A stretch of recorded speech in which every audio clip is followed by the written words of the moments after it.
So my mountain goat friend from up here, who I just said was, give me a minute, I'll come right down and show you where you're going.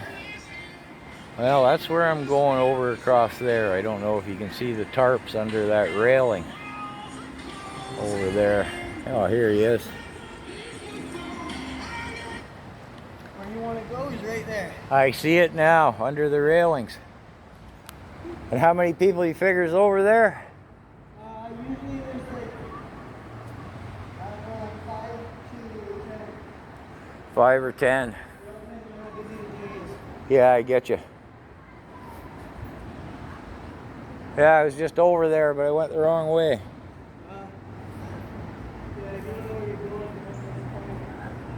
Yeah, no worries. I was talking to him yesterday, so maybe I'll look him up tomorrow. You want me to pass the message along that you're looking for him?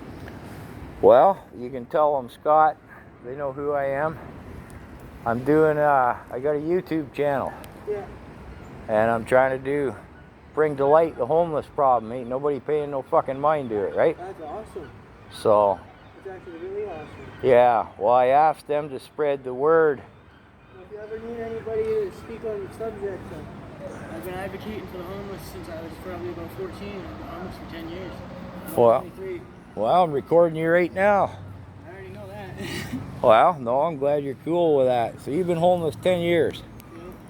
Since you're 14. How do you get by in the winter? I don't know. Some days are worse than others, but most of the time I just try and tough through it. Yeah. How often you get chased out of where you are?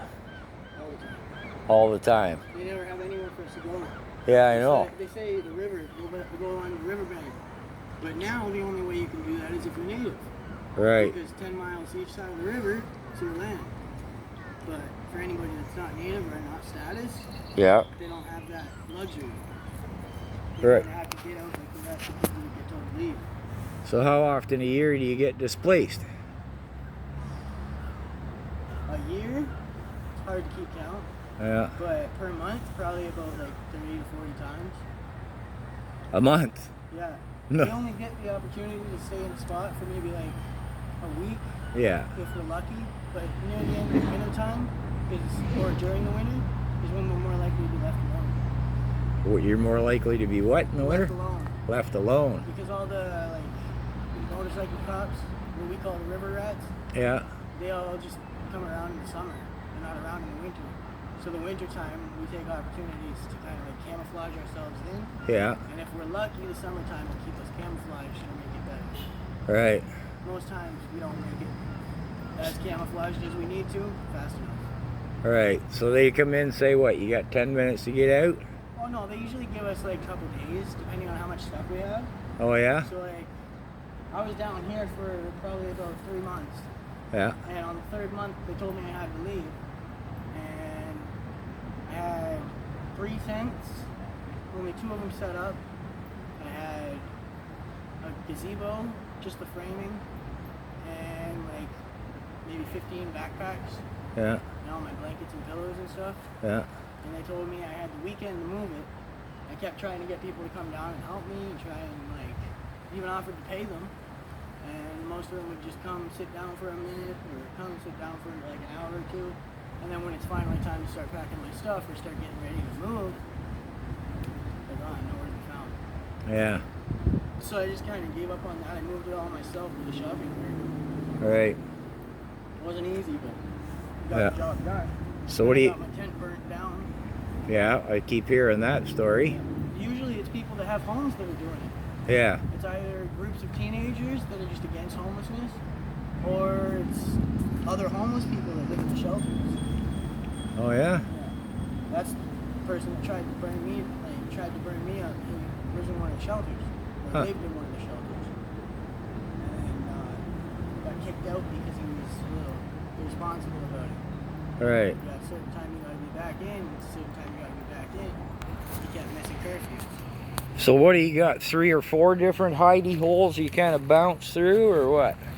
Usually most of us keep our our regular spots. Yeah. For me, it's under the brute shooting. Yeah. Because like I used to hang out here all the time in high school, and just place I've been bugged the least. Yeah. The only time they ever actually tell you to leave is either somebody from the electrical company calls about the bridge being cut, or somebody from the local community just calls in on you because they don't want you under the bridge. Yeah. Or if you're doing stupid stuff like robbing people or causing havoc or lighting black smoke fires All right. from burning wire because it blocks traffic. All right. Me, I don't start fires under the bridge. I make sure I come up in this area. All right. Wow. Actually, I'm the one that cleaned out all these trees so that you could actually see through. So it was a proper walkway and not just a forest. Nobody was coming down here because of all the trees having all the spiders in and shit. Yeah. Once I cut them down, though, this became a regular fucking walkway. Yeah. Well, keeping things clean makes sense because then the regular folk don't get all fucking pissy, right? Yeah. So, how many people you think is homeless in Brantford? I'm saying probably heading up into the hundreds. Yeah. Because before I knew, I'd say about 40, 50 people. Mm-hmm. And all that 40, 50 people was people that I was friends with. Yeah. Most of them had homes like I did when I first came back. Because I grew up here and I went to Toronto and the whole East Coast growing up. And when I came back after about 5 years of being gone and homeless almost the entire time, I had an apartment for maybe 2 years. Mm-hmm. And then I came back here, lost everything. But for that period that I was gone, for about the 5 years I was gone, it literally opened my eyes to how bad, like, not the government, but like Brantford's economical system really is when it comes to like housing and resources and stuff like that. Because Brantford, they don't tell you what resources they have for you. You have to actually be told by somebody who's paid to tell you. So like St. Leonard's Community Livings, Yeah. the Housing Resource Center, they're limited on what they'll tell you. But if you ask about stuff, they have no choice but to tell you whether or not they offer it. Oh, I see. So they try to hide the expensive resources, All right. so they don't have to pay out. Mm-hmm. And then they give you all the free or all the lower expensive resources. But I found resources where I can be homeless and still get my full check. And I found resources where I can get motel rooms in the wintertime for up to 3 nights. But they cut that resource this winter.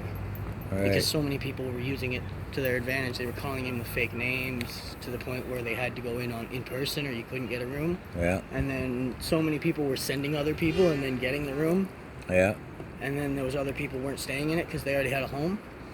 And then that kind of screwed it for the rest of us. Yeah.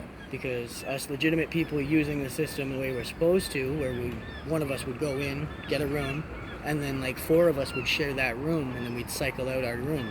Like cycle out our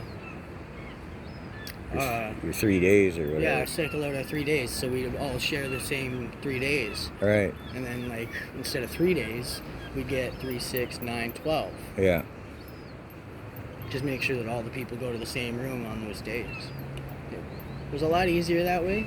Right. But they didn't really like the fact that we figured out how to cheat their system. So they just figured adjust it. And now they've got more homeless than ever. Because all these students coming in, the landlords are all evicting them. Because these students are their family. Most of the fucking buildings in Brantford now are owned by Middle East.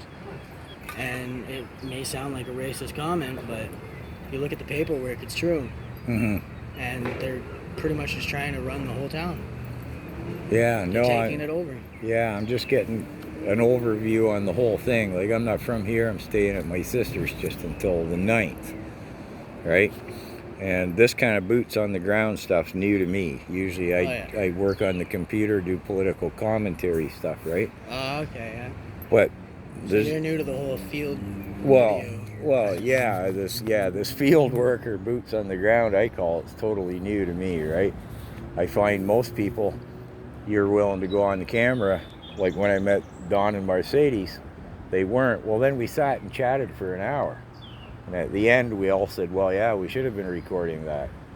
But you can't go back and redo it. You know what I mean? It's scripted. It's Yeah. not natural. Yeah. So I'm kind Filming is always best in the natural form. No matter how much you got to cut from the film, it's always best naturally. Yeah, well, so I'm learning, and I'm learning a lot about the ins and outs of the system, but the thing is, nobody's talking about this. Our mainstream media is just government propaganda. Oh yeah, for sure. And the independent channels are overwhelmed trying to keep up with the corruption of the government. Podcasts are too scared. Yeah. They think if they open their mouths about it, that they'll get shut down or they'll get. Well, they've removed. shut my channel down before. They'll do it again, but No problem. anyways, I'm just hoping if I could get some decent coverage out of it, maybe somebody with a bigger channel, you know what I mean, like somebody that does the reaction videos or something like that. Well, that gets more views. Yeah, somebody with a bigger channel, somebody higher tech, somebody just better in general, right? But the numbers are growing hugely in Canada. I mean, I refer to the conventional homeless, the people who fall through the cracks, compared to the new homeless. My choice of terminology, right? There's a big difference for sure. Because a lot of us, like for me, it's more of a choice. Because I know I have the capability to have a home. I know I have the capability to make enough money. And I know I have the capability to maintain it. I care too much for the people that are already out here. Mm-hmm. And I've been out here so long that like it's kind of second nature. So I figure best way to help people out here is to do what I know best. Yeah. Be out here. Yeah, well, there's a lot of different reasons people are here, but the system isn't working. And the numbers of people losing their jobs, and you know, they're not falling through the cracks, they're falling into the gaping canyons. Yeah, for sure. And my channel's small, but there's people from different countries around the world who watch regularly. Yeah. And our government doesn't want, I mean, when I go to the homeless numbers from the city of Brantford, they stop in 2019. They don't want anybody to know. That's because they're shutting us all out. Well, giving us proper housing options, and the proper housing options they're giving us are regulated and monitored. Yeah. Well, they want to promote it as a college town, a university town, or whatever. They just want to sweep this issue out of sight. They're building criminals by putting us on the streets for these legal students to go up against. Yes. So like we're basically their training, and why should we be the victim of their system? Yeah. No, they should use actual training courses that are geared to like circumstantial situations, not put people on the streets and destroy their lives so that these students can have a proper life of living wealthy. Yeah, no, I agree. I talked to that house you mentioned, and to the Salvation Army, and I gave them my contact information and everything, because nobody's willing to talk to me cold, right? I said, check my channel out, the few videos I've posted on the subject matter. Here's my email and phone number. I highly doubt the Salvation Army would speak on the subject because they're government run. They're government funded now. Yeah. Rosewood's privately owned. Okay, well, I haven't talked to Rosewood yet. It'd be a good place to go because there's a lot of people there that would like to speak on the subject. And where is Rosewood? It's on Nelson Street. Okay, and where's Nelson? Okay, do you know where Market Street is? No, but I can find it. I can Google Nelson, I guess. Okay, Nelson and what, say? Nelson and Market. Nelson and Market. Okay, I can find that. It won't be the one right at the corner, but you go up because there's the one building at the corner. It's an old storefront that has a fenced-in back area. You go along the fence and then past the fence, and there's a house right behind it. It'll be the house beside that house. Okay. All right. You'll see a bunch of not so homeless-looking people hanging out around the area. Okay. Some of them will be sitting on the front step. Okay. All right. I'm making small strides, one day at a time. I get to another location, get to talk to some more people. And also, the Sally and Rosewood House, those are the only shelters in town. Mm-hmm. They don't have any other shelter options or anything. Wow. Yeah. They have a lot of programs, though, that run. There's Risk Takers, which is a newer motorcycle club that kind of took the responsibility of maintaining and... Let me sit down here. My back don't like standing so much. Come a little closer so I can hear you. I appreciate. And then there's the meal program that does lunch every day, and my grandma runs that, and that's called Soup for the Soul. Yeah. It's been running since before I was even born. Huh.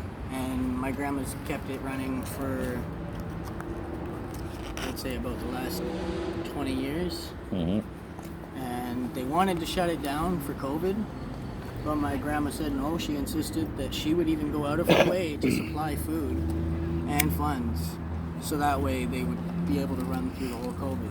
And they were considered a necessary service. Oh yeah. Because of my grandma vouching for it. So thankfully she did that, otherwise we would have starved all COVID.